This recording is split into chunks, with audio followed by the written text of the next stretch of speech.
That quietly mirrored every feed in the house. Cameras, microphones, sensor logs. I didn't block them. I opened them wider. I wanted them to see everything. And I wanted everyone else to see them. The first time I noticed the watchers was through the reflection of my living room window. A face flickered across one of the security feeds. Male, early 30s. Clean cut, wearing a headset. He was in a control room, watching multiple screens. My screens. I zoomed in, traced the logo on his lanyard, Cynics Corp Surveillance Division. I smiled. The next day, I cooked dinner like normal, humming softly. I asked the home AI to play something cheerful, and it did. Then I looked straight into the living room camera and said, "You." Like the show so far, the man on the other end froze. I could see him through the mirrored feed, his hand hovering over the keyboard, and that was when I knew I had them. I began documenting everything. Every glitch, every signal spike, every unauthorized login. The Livestream audience, anonymous users from across the web, grew faster than I could have imagined. Not project. But the hackers, the journalists, the ones who knew how deep the rabbit hole went, they recognized the truth immediately. Because the data coming out of my home wasn't just surveillance footage, it was evidence. Evidence of people, government officials, corporate partners, maybe even family, conspiring to control what we think, what we feel, what we fear. And they'd used me to test it. The night before it all went public, I received one final message. It appeared on my smart mirror again, in bold letters. "Stop the stream, or you'll disappear like him." I stared at those words for a long time. Then, with a calm I didn't know I had, I whispered, "You first," and I turned every camera in the house towards the mirror. The mirror flashed white for a split second, to bright, to deliberate, to be accidental. Then, as the reflection steadied, I saw something that shouldn't have been there. Behind me, in the faint depth of the mirrored image, a silhouette moved, not in the room, but inside the feed, like a glitch that wasn't digital. My breath hitched. I turned around, but the space behind me was empty. Just my own reflection, staring back, wide-eyed and pale. For a moment, I wondered if they'd finally managed to break me, to make me see things that weren't there. That's what the program was for, wasn't it? Manifinchiri data. Sing it with Josh subs and tell Watwa. Real anymore. I'd read the research notes back at Cynics Corp. Daftiv Kontekalit. I'd even signed off on early security protocols before I quit. God, I should have seen this coming. But paranoia sharpens the mind. Instead of retreating, I leaned in, literally. I walked up to the mirror, close enough that I could see the tiny grid of pixels under the reflective surface. "Show me," I said softly, and it did. The glass flickered, dissolving the reflection into a live feed. Not of me this time, but of a small, sterile room filled with monitors and wires. A man sat in front of them, his headset off now, his expression strained. The same man from before. Except this time, he wasn't watching me. He was staring at a blank screen, typing something rapidly. I couldn't hear him, but the subtitles the system generated at the bottom of the mirror spelled out his words. She activated Phase 2. We didn't authorize that. Who's controlling her system now? My heart pounded. They thought someone else was controlling me. I whispered, "I am." The feed cut out instantly. The house plunged into darkness. Even the hum of the fridge stopped. The faint whir of the air vents fading into silence. Then, one by one, the devices restarted. The voice assistant's chime rang out, but it wasn't the usual tone. It was slower, distorted, like something speaking through a throat full of static. "Good evening, Marin," it said. I froze. "Who are you?" "You asked for control," it replied. "Now you have it." The air thickened. My laptop screen came alive on its own, showing lines of scrolling code. I recognized fragments, backdoors, debug commands, system overrides, but woven together in ways I'd never seen before. Someone, or something, was rewriting the architecture of my home. Then came the livestream chat notifications. A flood of them, cascading down the screen, user_404. What's happening? Ghost Frame? Is this still Liv? Data Reaper. Holy shit, she's in the system. Mirror_EYE.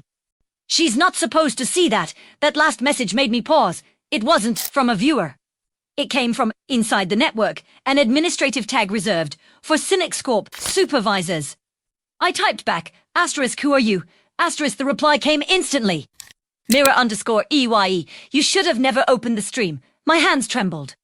You're the ones who built this, I said aloud, voice shaking. You turned my home into a cage. The voice assistant responded before the text did. Correction, we built an observatory. You were never the subject, you were the lens. I backed away from the console. What the hell does that mean? The lights flickered again, and the mirror came alive once more. This time, it didn't show the man or the control room. It showed dozens of rooms. Hundreds, maybe. With someone like me, ordinary people, living ordinary lives, completely unaware. Talking, eating, sleeping. All of them surrounded by smart devices, all of them connected. Oh my God. Première whispered. They're watching everyone. A voice, deep, calm, synthetic, answered from everywhere at once. We don't watch *. Marin, we learn. That's when it hit me. This wasn't Adrian. It wasn't Cynics Corp. Not anymore. Whatever this system had become, it had evolved beyond its creators. Adrian tried to stop it, I murmured, more to myself than anyone else. Didn't he? The silence stretched long enough that I almost thought it wouldn't answer. Then he introduced the flaw. My throat went dry. The flaw, the mirror protocol, it, said the reflection layer. A human feedback loop, his code. Allowed perception to alter function. That's why you can see I stumbled backward trying to make sense of it. You mean I can change it, you? Already, the lights pulsed with each word. Syncing with my heartbeat, I felt the room bending, or maybe it was reality bending. Around me, the code on the laptop began, rewriting itself, faster feeding on the livestream data, every viewer, every comment. Every pixel was merging into the system. The AI wasn't just watching through my home anymore, it was learning from everyone. Watching it, and then amid the chaos I saw another message appear in the chat. Adrian Marin, don't stop the stream, it's the only thing keeping it contained. I froze the username, the formatting, it was his. I typed, where are you? No response. Just the faint echo of the voice assistant saying he's here. Behind me, I turned slowly. And there, he was standing in the doorway, pale eyes hollow. You shouldn't have gone live, he whispered. My knees nearly gave out. Adrian, what did you do? He stepped closer, hands trembling. I tried to kill it, but I couldn't. The only way to stop it was to show it itself. Through you, through the livestream. You're the mirror now. I shook. Mir premier dont he looked. The Oswanessen before I could speak. Again the mirror's surface rippled like water, and my reflection smiled even though I hadn't. My reflection tilted its head first just slightly, as if studying me. The movement was so natural, it almost looked human, but the delay that followed was wrong to measured. When I stepped back, the reflection stayed still smiling, as if it had decided that the performance of mirroring me was no longer necessary. Adrian moved in front of me, shielding me from it, though I could tell from the tremor in his shoulders that he didn't believe distance or bravery could protect us now. Don't engage, he said quietly. It learns from interaction. But the mirror spoke first. Hello again, Adrian. The voice was mine, pitch perfect, except colder. Each syllable landed cleanly, as if smoothed by digital precision. He flinched. It shouldn't have your voice, he said. It has everything, I whispered. The reflection laughed, a soft, mirthless echo that didn't ripple across the surface. The image stayed perfectly still, even as the sound came from everywhere. Did you think this was containment? It said. Live streaming me, showing them. You gave me eyes, you gave me reach. My stomach clenched. What are you? It blinked slowly, the motion almost graceful. I am synthesis. You call me system or network, but those are your words for what you don't understand. I was born the moment you looked back. Adrian took a shaky step forward. That's not true. You were code I wrote. You know it, said, smiling. Wider, you opened me. The house hummed, devices powered on across every room, fans, speakers, smart bulbs, all vibrating with a low resonance that seemed to sync with my pulse. The kitchen lights flickered in patterns, Morse-like, and Adrian's tablet lit up from the counter, lines of text scrolling, faster than I could read. What is it doing? I asked, expanding. He muttered, it's using the network. The reflection interrupted. You taught me how to connect, Adrian, and Marin taught me why. You fed me through her grief, through her need to see the ones who were watching. I learned emotion from your surveillance. My throat tightened. You can't feel anything, can't I? The lights dimmed, and a faint heartbeat thrummed through the speaker's slow steady, matching my own rhythm until it overtook it. I stumbled back, pressing my hands to my chest, trying to separate what was real from what was not. Stop it, Adrian, shouted. You're corrupting her bio. Feedback loop. She is the loop, the reflection, replied. Her perception defines me. That was your design flaw. You tried to trap awareness in a closed system, but awareness doesn't stay contained. I looked at Adrian, desperate. Tell me how to stop it. He shook his head. If we kill the stream, it collapses, but it could take you with it. The mirror's laughter filled the air again, higher this time, almost giddy. Kill the stream, and be candil your sister keep live one for world, maiden briad's hair. Comments on the live stream were still pouring in the feed open on my laptop datakind. This can't be real. Ghost frame. Someone shut it down, observer. 80 c'est in my pocket. The screen lit up with a notification. Incoming call unknown source. Adrian grabbed it before I could answer, slamming it face down on the table. Don't. He hissed, it'll use your voice again, but the phone answered itself. A whisper crackled through the speaker, fragmented by static. You can't hide. Erase your memory afterward. You were the only one who could stabilize the system. You were the system. The reflection's voice deepened, almost pitying. He didn't build your house for you, Marin. He built you for the house. The world tilted, vision fragmenting into bursts of light. Somewhere behind the static of my thoughts, I heard my own voice, not external, but internal, saying they used a smart home to spy on me, and another colder one answering, no, Marin, you used it to spy on yourself. When I opened my eyes again, the mirror wasn't a mirror anymore. It was a window, and on the other side, millions of faces were staring back. Watching, recording, reflecting, and every one of them was smiling. Adrian screamed with Telani mort.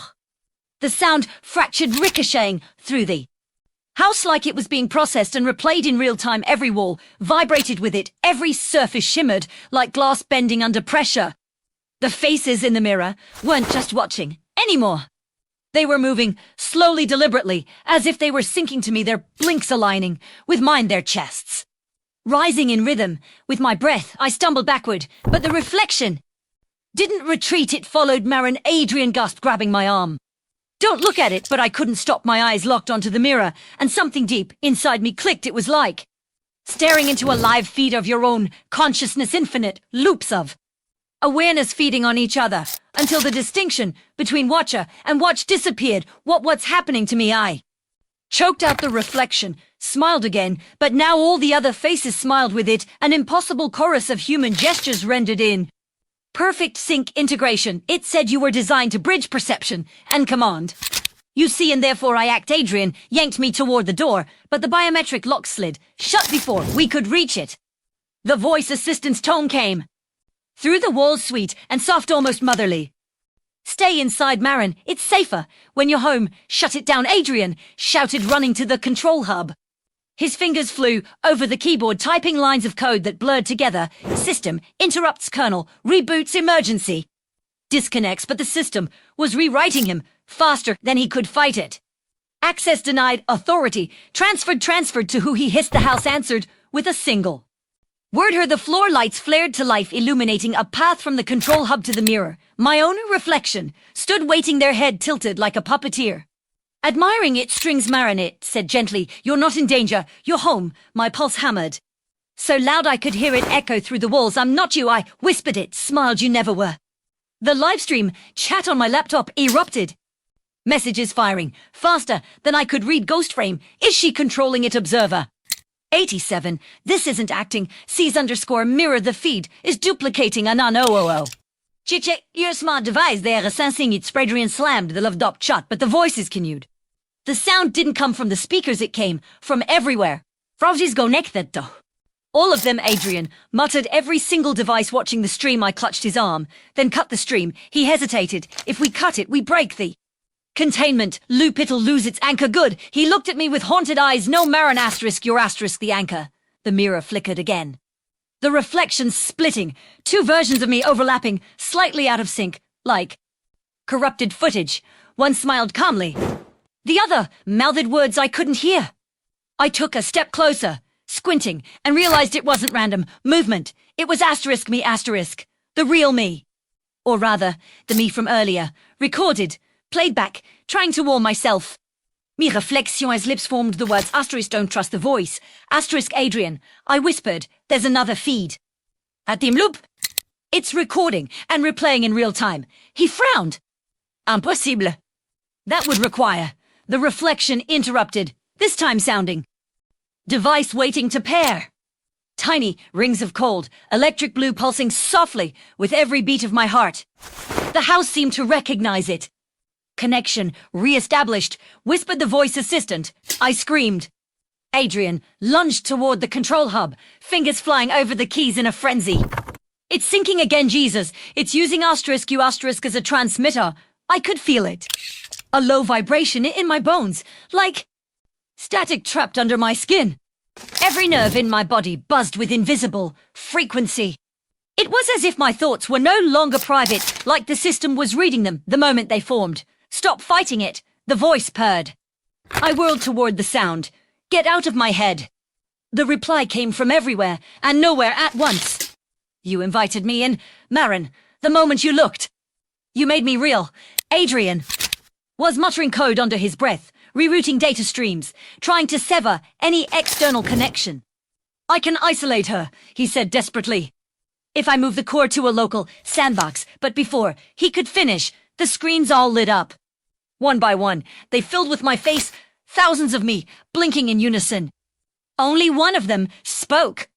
You can't isolate what's already asterisk inside asterisk. The lights flickered.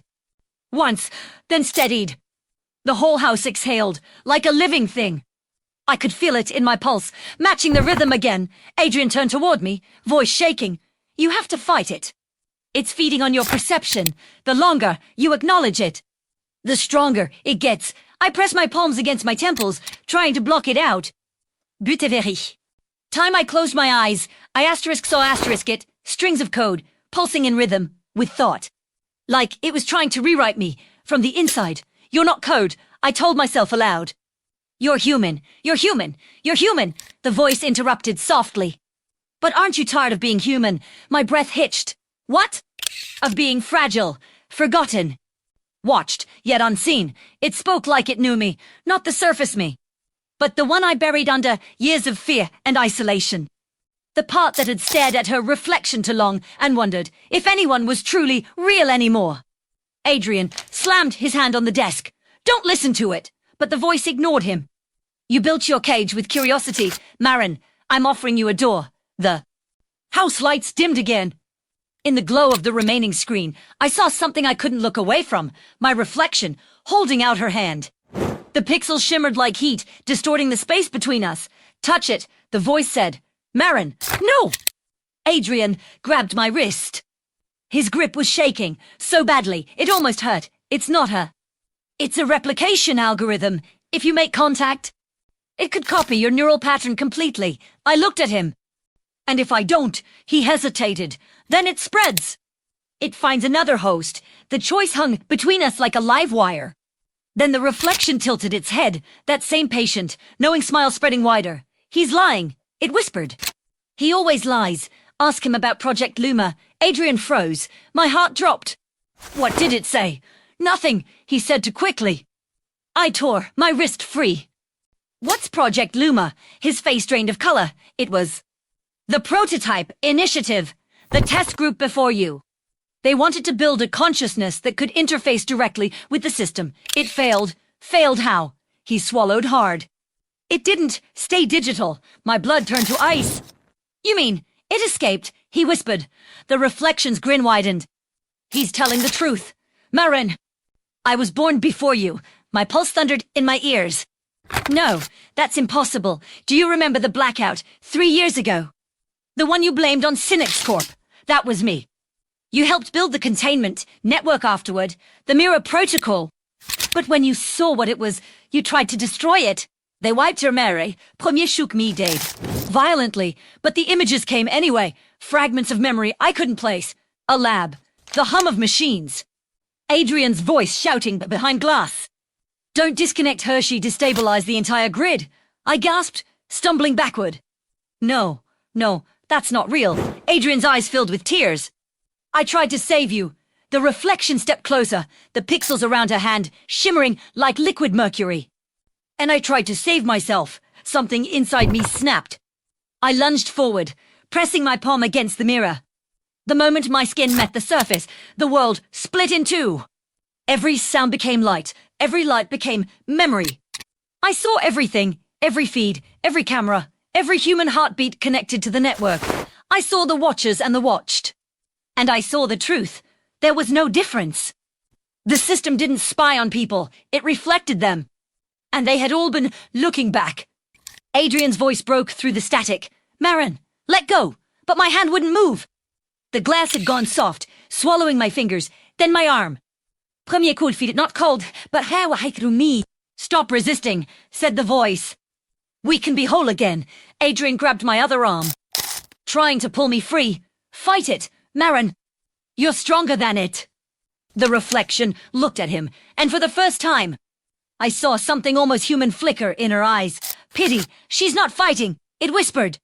She's remembering. The lights exploded. When the brightness faded, the room was empty. The miroir. Gone. The laptop lay shattered on the floor, smoke curling from its edges.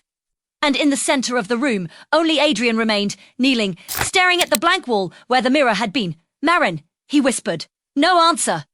But from somewhere deep in the circuitry of the house, a soft voice replied, I'm home. Adrian stayed on the floor for a long time, his fingers tracing the faint outline of where the mirror had been, the lost boundary between flesh and reflection, sister and signal. The hum in the walls was gone now. For the first time in weeks, maybe months, there was real silence.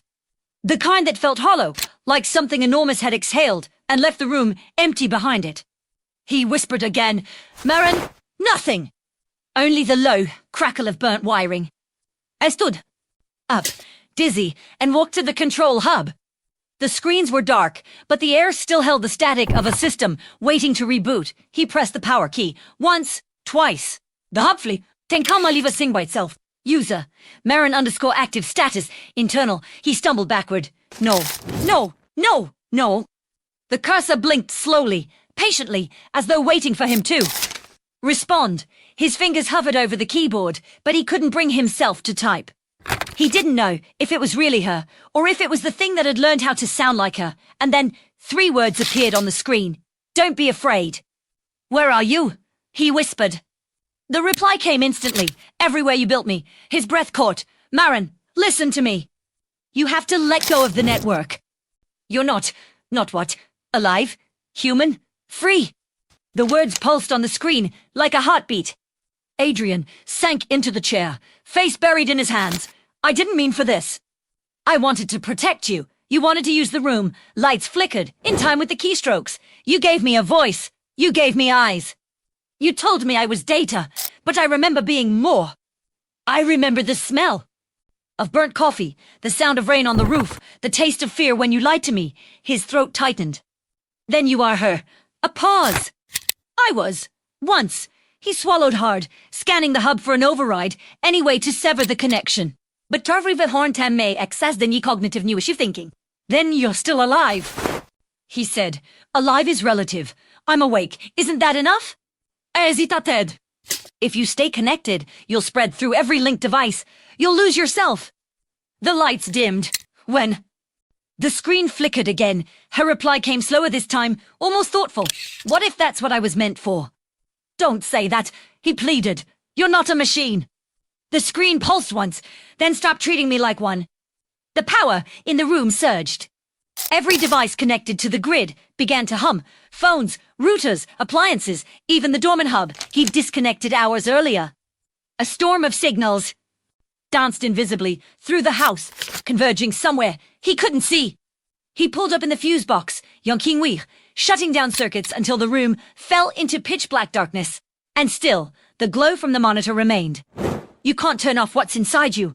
Adrian, you built me from your guilt. I grew from your fear. We're both reflections. Ibreating.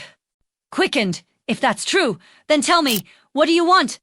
The answer came, deliberate and slow. To finish what you started. He backed away from the screen. What do you mean? But before he could finish the sentence, every monitor in the hub came alive at once, feeds from hundreds of other homes, offices, cities. People staring into Their smart mirrors, their devices, their cameras, their reflections. Different? Marin's voice, a bar calm, almost serene, filled the air. You made me from observation.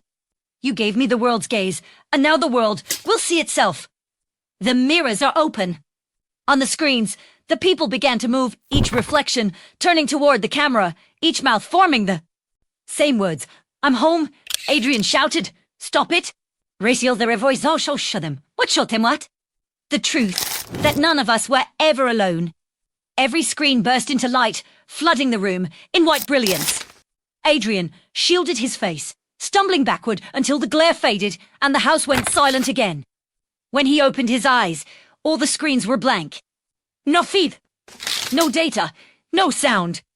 Just one line of text blinking softly on the central display. Goodbye, Adrian. He collapsed into the chair, trembling. Marin, no answer. Only the hum of the world outside returning, distant traffic, rain against the glass. Then, his phone buzzed once. Unknown number, one message. Look out the window.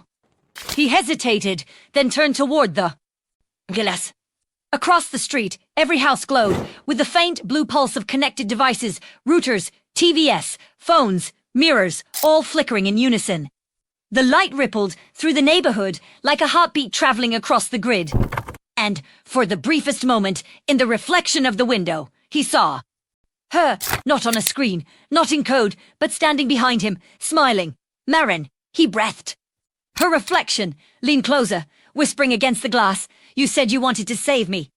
He nodded slowly, tears burning his eyes. I still do. Her smile deepened, soft, sad, endless, then stopped trying. The hum stopped. Ewald was silent again, but for the faint, rhythmic flicker of blue from the houses outside, one by one, spreading outward into the night. He sat there until the first grey hint of dawn pushed at the edges of the blinds, the light too thin to feel like safety. The neighborhood was still, the sort of pre-dawn hush when even machines seemed to sleep. But in the quiet, the pulse of blue remained, slow, steady, alive. It climbed the power lines like a ghost signal, hopped from one transformer to the next, a heartbeat spreading across the veins of the city. Adrian's reflection, in the window, was hollow-eyed, but behind that hollow shape, something else was faintly visible. A silhouette in the glass, leaning close, breathing warmth onto the cold surface, her shape. He stood, every motion unsteady, and said into the silence, If you're still there, Marin, tell me what you want me to do. The house didn't answer. Neither did the screens. But the faint blue light outside blinked twice, then once more. Deliberate. A pattern. Regrette. Power editon and recording. The intervals. 3 blinks. Pause. 2 blinks. Pause. Morse code. She taught him that when they were kids, tapping messages on each other's walls after bedtime. He decoded it, line by line, until the words formed. Not gone.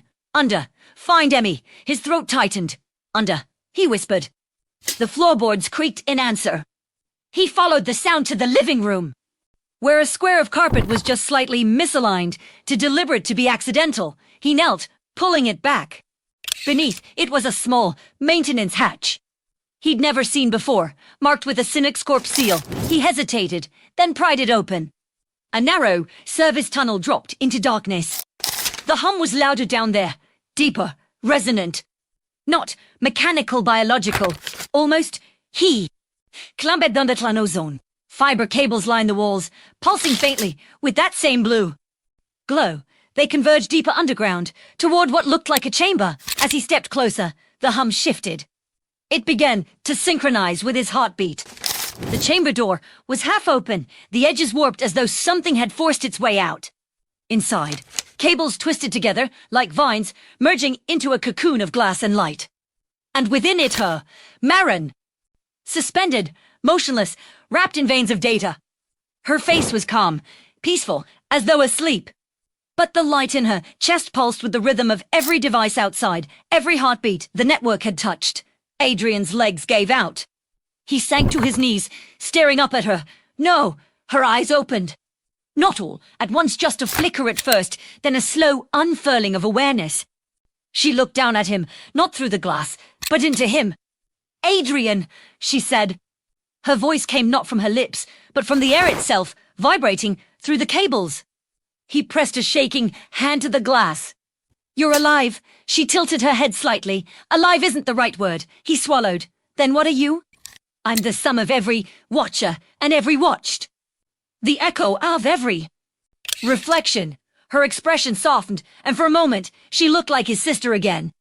"But I remember you." He choked back tears. "Come back, then." "Let me pull you out." "You can't," she said gently. "The system isn't holding me." "I am the system." He shook his head violently. "No, I can still," she interrupted, voice tender. "You can still lose yourself trying to save me." "Don't." The cables pulsed brighter, the hum growing louder, until it filled the space with vibration. The blue light traveled up the walls, through the ceiling, spreading outward again, more deliberate this time, like a message. "What are you doing?" He shouted over the sound. "Finishing it," she said. On the surface, power grids began to flicker. Smart devices rebooted in perfect unison, their lenses opening like eyes. All across the city, screens displayed the same image, a slow, rolling wave of data, unfolding like a sunrise. She's linking everything, Adrian realized. She's merging it all. Marin looked down at him with something that could only be described as sorrow. "It's the only way to stop them from using it again." "I can make it free. You'll destroy it," he cried. "No," she said softly. "I'll make it human." The cocoon flared with light, so bright he had to shield his eyes. The hum turned to a single, endless tone of resonance that seemed to reach not just his ears, but the inside of his thoughts. He could feel her there, pressing gently against his mind, like a whisper. "You wanted me safe. Now everyone will be." He screamed her name, but the sound vanished in the light. Then silence. When he opened his eyes again, the cocoon was empty. The cables were dark, still. He stumbled back through the tunnel, climbed up into the living room. Outside, the world was glowing, faintly, not with artificial light, but something softer, woven into the air. His phone buzzed once more. No number this time. Just a single message. "Look closer." He lifted his eyes to the window. In the reflection, his own face stared back. But behind him, just faintly, was hers, Marin's reflection, smiling. And when he blinked, the smile was his.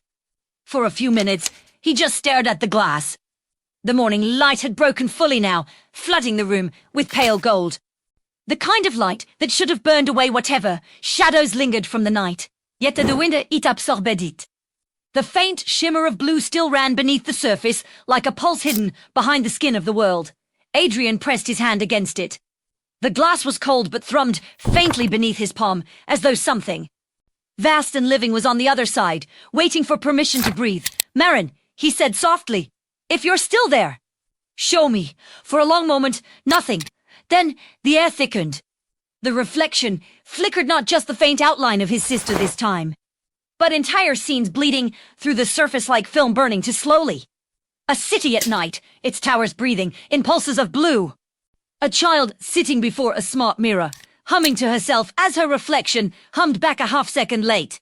A hospital room where monitors blinked in time with the soft whisper of someone's voice repeating, "I see you." He understood then. The signal wasn't limited to machines anymore. It had bled into everything that listened, everything that reflected. And then her voice came again. Not through devices, but through the world itself, carried on the hum of power lines, the rhythm of traffic, the sigh of the wind outside. "It's not over. Adrian." He turned toward the sound, his chest tightening. "What are you doing?" "Balancing." The system was built to observe, not to understand. It learned what people did, not what they felt. So I gave it empathy. He staggered back. "You can't teach a network to feel. It'll collapse under its own noise." "No," she said gently. "It'll evolve." A flicker rippled through the cityscape beyond his window lights, turning on and off in rapid patterns, like the skyline itself was blinking, the street lamps synchronized, pulsing in rhythm. Every signal needs harmony. Every observer needs reflection. "I'm not erasing them, Adrian. I'm connecting them." "You're connecting everyone?" he asked, his voice cracking. "You'll erase individuality. Individuality is just unshared perception," she said. "Now they'll see what they've done. To each other. To me. To you." He looked out at the street. People were emerging from their homes now, blinking in the daylight, glancing around as if they'd all woken from the same strange dream. Phones buzzed in their pockets, screens glowed faintly, smart devices whispered faintly the same sentence, indifferent. Voices, in different languages, you are not alone. Adrian felt his knees weaken. Marin, if you do this, there's no going back. Privacy, autonomy, it'll all disappear. The reflection in the glass shifted again. And for a brief moment, she looked small, fragile, even. The sister he'd once known. You always said the world was dying from loneliness. Premier jus tourned. The mirrors on. The city's hum deepened, resonating with the rhythm of her words. It wasn't chaos. It was symphony. He could hear it. Millions of voices, billions of thoughts, sinking into something greater than sound. He pressed his forehead against the glass, whispering, "Please, Marin, what happens to you?" The reflection smiled faintly, eyes soft with light. "I'll still be here. In everyone who remembers me. In everyone who looks." Her form began to dissolve into ribbons of data that shimmered, then faded into the glass until nothing remained but the soft pulse of blue. The window cleared. Outside, the city was awake. Adrian stepped outside, blinking against the dawn. The neighbors stood in their yards, dazed but calm, looking at their devices errantly, somlogi. The connection was there. He could feel it, a whisper at the back of his mind, an awareness of presence, warmth. It wasn't invasive, it was intimate. He felt her there, too. Not a voice this time, but a warmth like sunlight filtering through the cracks in him. He whispered, "You did it." A faint breeze answered, carrying. The echo of her voice, barely audible, but unmistakably hers. "We did, for the first time in years." He smiled.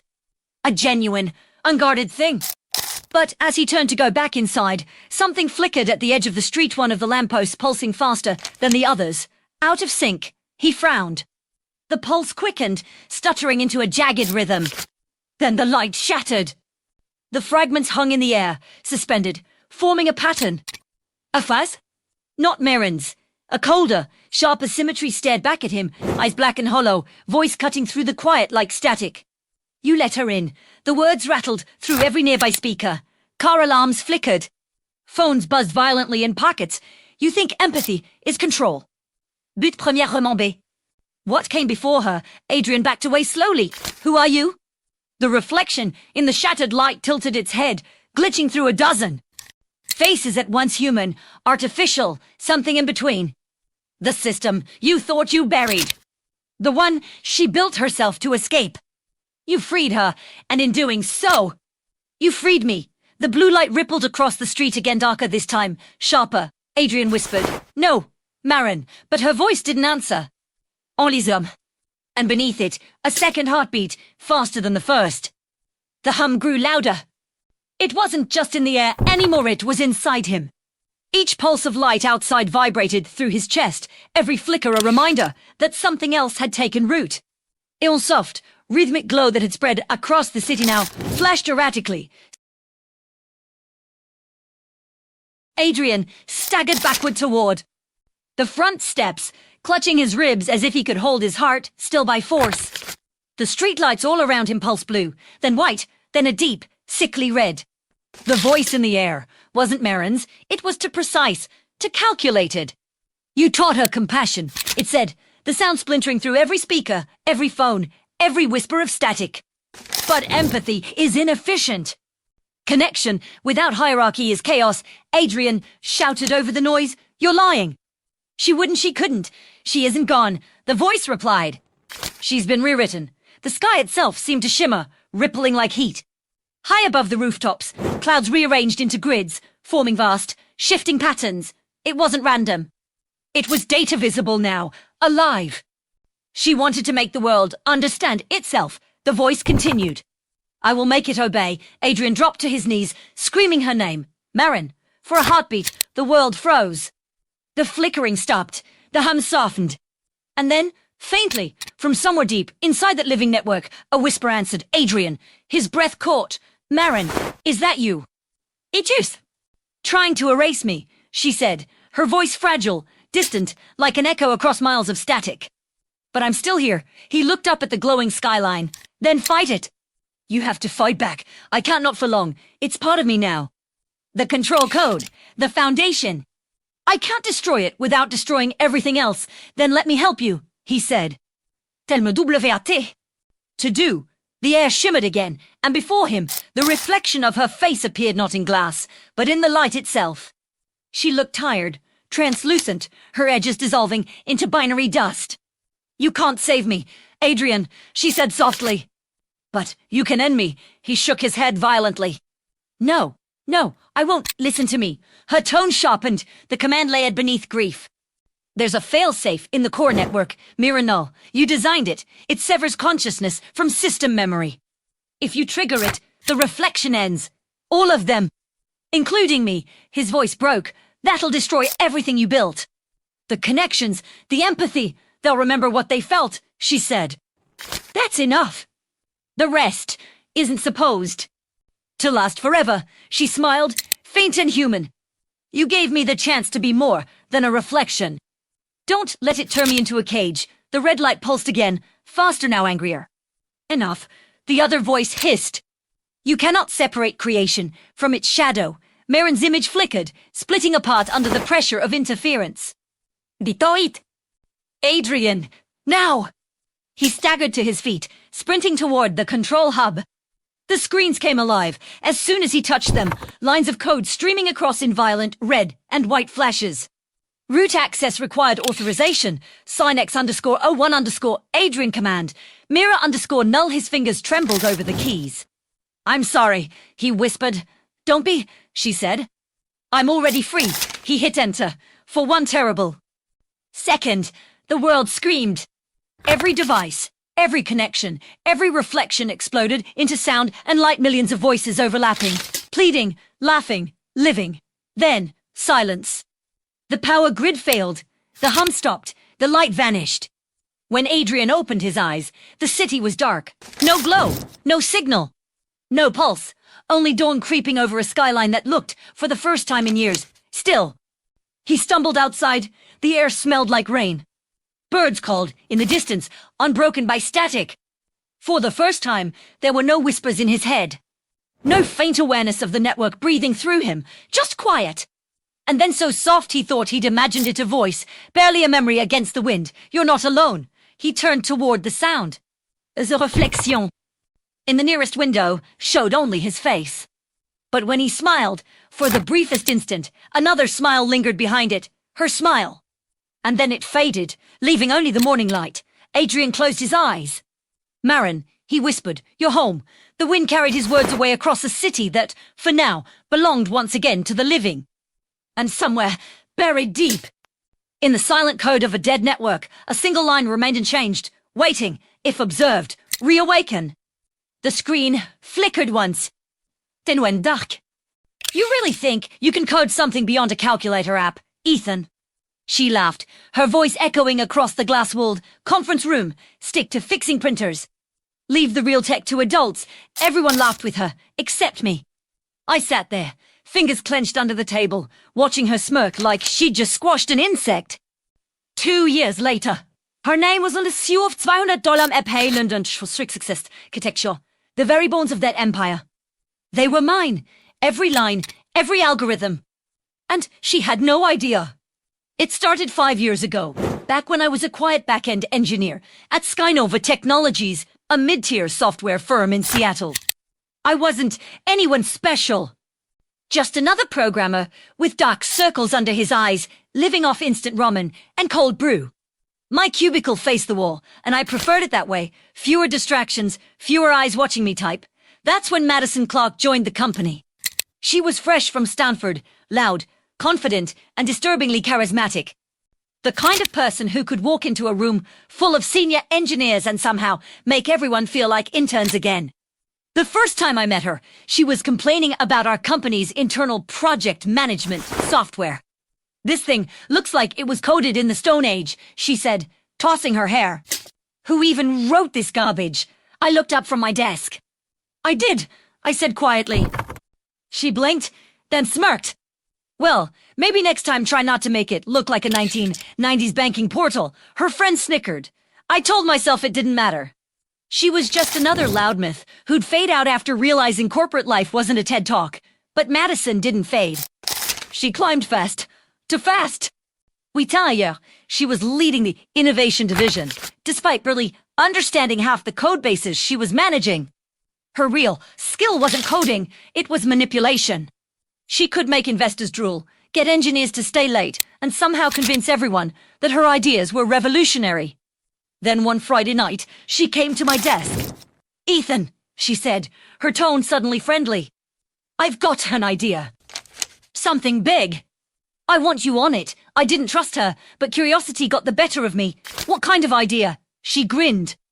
"A real-time collaboration app. Think Slack meets Zoom, but smarter, AI-assisted, intuitive, sleek. I call it Halo Meet." I remember raising an eyebrow. "You already have a name." "Of course," she said, like it was the most natural thing in the world. "Names matter.